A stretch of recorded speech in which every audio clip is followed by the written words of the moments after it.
রাত্রিতে আমার গর্ভ থেকে নূর বিচ্ছুরিত হতে লেগেছে, একটা আলো চমকাচ্ছে, একটা জ্যোতি চমকাতে লেগেছে।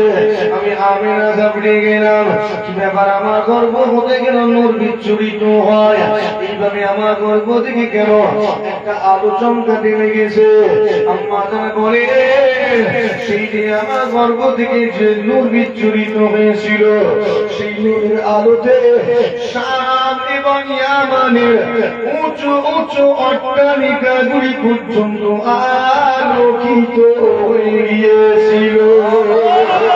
একটা জায়গায় আমাদের আমিন, আপনি ভয় পাবেন না, আপনি ঘাবড়ে যাবেন না, কেননা আপনার গর্ভে আজকে যে নূর চমকাতে লেগেছে, এই নূর কোনো সাধারণ নূর নয়, এই নূর কোনো মামুলি নূর নয়, এই নূর হলো আখির জামানার নবী, নূর নবী, হায়াতুন নবী, সাইয়্যিদুল আম্বিয়া জনাবে মুহাম্মদুর রাসূলুল্লাহ সাল্লাল্লাহু আলাইহি ওয়াসাল্লামের নূর মুবারক। আম্মা গর্ভে অবস্থান করাকালীন অনেক অলৌকিক ঘটনা ঘটেছে। আম্মা আমিনা গোটা শরীর থেকে সুগন্ধ সুঘ্রাণ বের হতে লেগেছে। আমিনা গোসলখানা থেকে গোসল করে বের হয়েছেন। পরবর্তী মহিলা গোসল করার জন্য গোসলখানায় প্রবেশ করে দেখেন পুরো গোসলখানাটা মিশকে আম্বারের ন্যায় সুগন্ধিতে ভরপুর হয়ে গিয়েছে।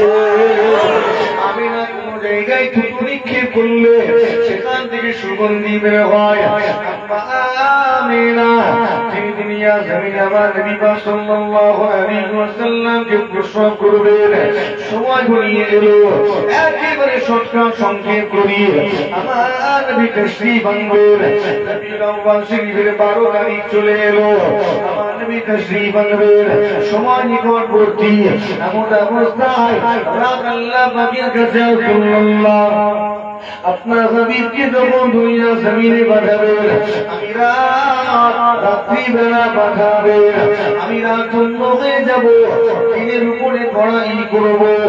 দিন আল্লাহ পাকের কাছে আল্লাহ আপনার হাবিবকে আপনি দিনের বেলা পাঠাবেন, তাহলে আমি দিন